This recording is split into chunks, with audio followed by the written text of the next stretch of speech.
നിലമ്പൂരിൽ ആര്യാടൻ ഷൗക്കത്തിന്റെ വിജയം ഉറപ്പിക്കുകയല്ല, ഉറപ്പാവുകയാണ്. 11,005 വോട്ടുകളുടെ ഭൂരിപക്ഷത്തിൽ ആര്യാടൻ ഷൗക്കത്ത് നിലമ്പൂരിൽ വിജയിക്കുന്നു. നിലമ്പൂരിന്റെ അടുത്ത MLA ആയി ആര്യാടൻ ഷൗക്കത്ത്. 11,005 വോട്ടുകളുടെ ഭൂരിപക്ഷം. ഒരുപക്ഷെ KPCC പ്രസിഡന്റ് ആദ്യം മുതൽ പറഞ്ഞതുപോലെ 10-നും 15-നും ഇടയ്ക്ക് വോട്ടിന്റെ ഭൂരിപക്ഷത്തിൽ, 10,000-നും 15,000-നും ഇടയ്ക്ക് വോട്ടിന്റെ ഭൂരിപക്ഷത്തിൽ ജയിക്കുമെന്ന പ്രതീക്ഷയാണ്. മറ്റു നേതാക്കൾ 25,000 വരെ പറഞ്ഞെങ്കിലും ആ വോട്ട് ഏകദേശം ശരിയെന്ന് വയ്ക്കുന്ന തരത്തിലുള്ള വിജയമാണ് ആര്യാടൻ ഷൗക്കത്ത് നേടുന്നത്. 11,077 വോട്ടുകൾക്ക്. അതിങ്ങനെ മാറി മറിയുന്നുണ്ട്, കാരണം അവസാന കണക്കുകൾ വരാനിരിക്കുന്നതേ ഉള്ളൂ. ഏതായാലും ആര്യാടൻ ഷൗക്കത്തിന്റെ വിജയം പ്രഖ്യാപിക്കപ്പെടുന്നു. 11,077 വോട്ടുകൾക്ക് ആര്യാടൻ ഷൗക്കത്ത് നിലമ്പൂരിൽ ജയിക്കുന്നു. സ്വരാജ് എന്ന സ്ഥാനാർത്ഥിയുടെ സാന്നിധ്യം, അൻവറിന്റെ സാന്നിധ്യമൊക്കെ മറികടന്നുകൊണ്ട് ആര്യാടൻ ഷൗക്കത്ത് അവിടെ വിജയിക്കുന്നുണ്ട്. വീണ്ടും അഡ്വക്കേറ്റ് PM സുരേഷ് ബാബുവിലേക്ക് നോക്കൂ. പണ്ടൊക്കെ CPM-ന്റെ കണക്ക് കൂട്ടലുകൾ അപ്പടി നടപ്പിലാകുമായിരുന്നു. എത്ര വോട്ടിന് ജയിക്കുമെന്ന് ഏകദേശം പറയാൻ പറ്റുന്ന ഒരു സംവിധാനം ഉണ്ടായിരുന്നു ഇടതിന്. പക്ഷേ ഇപ്പോൾ അത് കോൺഗ്രസ് ഏറെക്കുറെ അടുത്തെത്തി നിൽക്കുന്നു. അതിനടുത്ത് ഈ CPM-ന്റെ LDF-ന്റെ ഒക്കെ കണക്ക് കൂട്ടലുകൾ അപ്പാടെ തെറ്റിപ്പോകുന്നത് എന്തുകൊണ്ടാണ് അടുത്ത കാലത്തായി? ശ്രീ PM സുരേഷ് ബാബു. അല്ല, ഈ പണ്ടത്തെ സ്ഥിതി എന്തെന്ന് വെച്ചാൽ ഒരു വിദ്യാഭ്യാസത്തിൻ്റെ കുറവുണ്ടായിരുന്നു. വിദ്യാഭ്യാസം ഇല്ലാത്തത് കൊണ്ട് അല്ലെങ്കിൽ കുറവുള്ളത് കൊണ്ട് നാടൻ പ്രദേശങ്ങളിൽ ഓരോരുത്തരുടെയും മനസ്സളക്കാൻ പാർട്ടി പ്രവർത്തകർക്ക് കഴിയുമായിരുന്നു. ഇപ്പോൾ എല്ലാവർക്കും വിദ്യാഭ്യാസമായി എവിടെയൊക്കെ ആളുകളോട് അവർക്ക് അനുകൂലമായി വോട്ടർമാർക്ക് തിരിച്ചറിവുണ്ട്. വോട്ടർമാർക്ക് ആളുകളിൽ നിന്ന് ഇപ്പോൾ ഞാൻ ആവശ്യപ്പെടുന്നത് അനുസരിച്ച് എന്നോട് സംസാരിക്കാനും താങ്കൾ ആവശ്യപ്പെടുന്നത് അനുസരിച്ച് താങ്കളോട് സംസാരിക്കാനുമുള്ള വളരെ മികവാർന്നൊരു കഴിവ് ഇപ്പം ജനങ്ങൾക്ക് സിദ്ധിച്ചിട്ടുണ്ട്. അതുകൊണ്ട് തന്നെ ആളുകൾക്ക് അല്ലെങ്കിൽ ഒരു രാഷ്ട്രീയ വോട്ട് ചോർന്നത്, ജനങ്ങൾ രാഷ്ട്രീയത്തെ മാറ്റി നിർത്തി മറ്റുള്ളവരെ എങ്ങനെ സ്വാധീനിക്കാമെന്ന് പഠിച്ചു. അല്ലെങ്കിൽ ജനങ്ങളുടെ മനസ്സറിയുന്ന സംവിധാനം LDF-നും CPM-നും ഇല്ലാതായി. ഞാനീ പറയാൻ കാരണം പണ്ടൊക്കെ കൃത്യമായിരുന്നു, ഏകദേശം അടുത്ത്, ചിലപ്പോൾ ആ അക്കം തന്നെ വരുമായിരുന്നു. അത് ശരിയാണെന്നേ, അങ്ങനെയൊക്കെ ആയിരുന്നു. ഇന്നതല്ല. ഇന്ന് ഒരാൾക്കും മനസ്സിലാക്കാൻ കഴിയാത്ത വിധം ആളുകൾ വോട്ടർമാർ പെരുമാറാൻ തീരുമാനിച്ചിരിക്കുന്നു, പെരുമാറുന്നുണ്ട്. ഞങ്ങളൊക്കെ വീടുകളിൽ കയറി ഇറങ്ങി പെരുമാറുന്ന ആളുകളല്ലേ. ഇപ്പോഴെന്താണെന്ന് വെച്ചാൽ പണ്ടത്തെ പോലെ ഒരു വീട്, ഒരു ഗൃഹനാഥൻ, ആ ഗൃഹനാഥൻ്റെ നിലപാട്, ആ വീട്ടിൽ 5 വോട്ടുണ്ടെങ്കിൽ 5 വോട്ട്.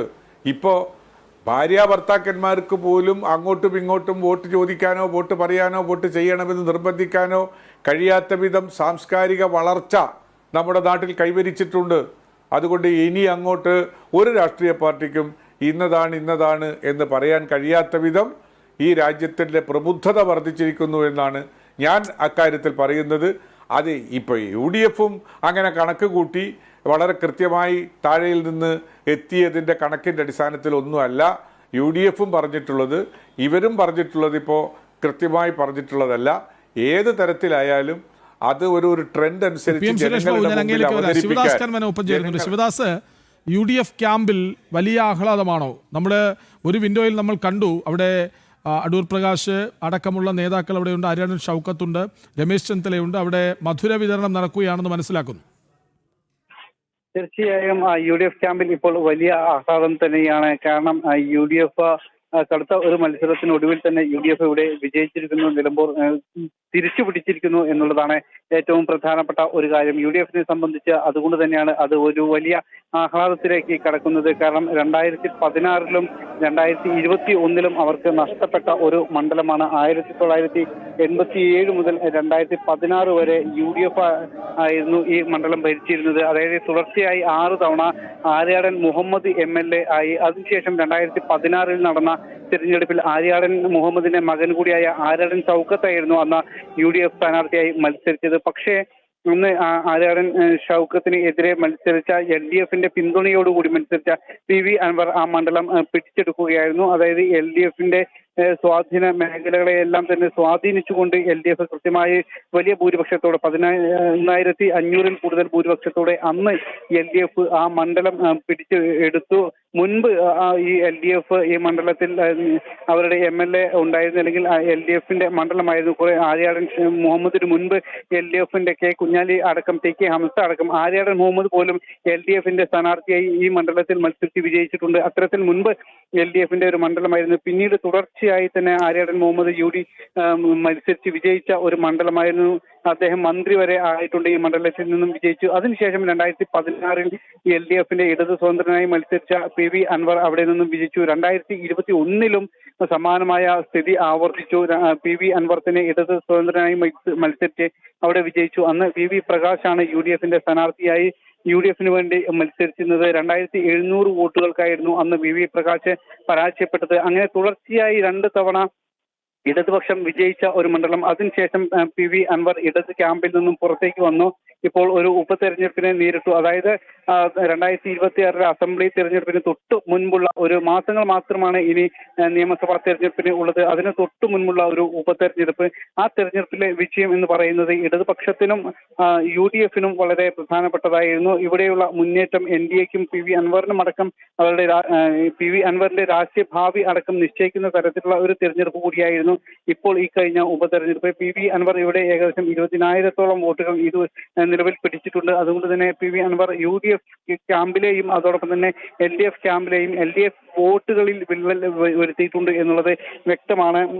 UDF വിജയിച്ചു എങ്കിൽ പോലും UDF-ന് കഴിഞ്ഞ തവണ ലഭിച്ച അത്രത്തോളം വോട്ടുകൾ UDF-ന് ലഭിച്ചിട്ടില്ല എന്നുള്ളതാണ് വസ്തുത. അതോടൊപ്പം തന്നെ ഏറ്റവും വലിയ ഒരു വിടവ് സംഭവിച്ചിരിക്കുന്നത് LDF ക്യാമ്പിൽ തന്നെയാണ്. LDF-ന്റെ വലിയ രീതിയിലുള്ള വോട്ടുകൾ തന്നെ അൻവർ ചോർത്തിയെടുത്തിട്ടുണ്ട്. വലിയ ഒരു ചോർച്ച LDF-ന് ഉണ്ടായിട്ടുണ്ട്. അത് തന്നെയാണ് അൻവറിന്റെ ഒരു വിജയം. അൻവർ 20,000-ഓളം വോട്ടുകൾ പിടിച്ചെടുത്തു എന്നുള്ളത് വലിയ ഒരു അൻവറിനെ സംബന്ധിച്ച് പ്രധാനപ്പെട്ട കാരണം അൻവർ ഏറെക്കുറെ ഒറ്റയ്ക്കാണ് ഈ മണ്ഡലത്തിൽ മത്സരിച്ചിരുന്നത്. അതുകൊണ്ട് തന്നെ അൻവർ ഒരു നിർണായക ഘടകമായിട്ടുണ്ട്. പ്രത്യേകിച്ച് അത് CPM-നും ഇടതുപക്ഷത്തിനും വലിയ ഒരു വെല്ലുവിളിയായി. കാരണം CPM-ന്റെ ചിഹ്നത്തിൽ ഇവിടെ മത്സരിച്ച ഒരു സ്ഥാനാർത്ഥി എന്ന ഒരു പ്രത്യേകത M സ്വരാജിന് ഉണ്ടായിരുന്നു. PV അൻവർ ഇടത് സ്വതന്ത്രനായാണ് മത്സരിച്ചത്. അതുകൊണ്ട് തന്നെ പാർട്ടി ചിഹ്നത്തിൽ അവർ മത്സരിച്ചിരുന്നില്ല. അങ്ങനെയാണ് അവർ 2016-ലും 2021-ലും ഈ മണ്ഡലം പിടിച്ചെടുത്തത്. അതിനുശേഷം ഇപ്പോൾ നടന്ന ഈ ഉപതെരഞ്ഞെടുപ്പിൽ പാർട്ടി ചിഹ്നത്തിൽ അവർ മത്സരിച്ച് വിജയിച്ചു എന്നുള്ള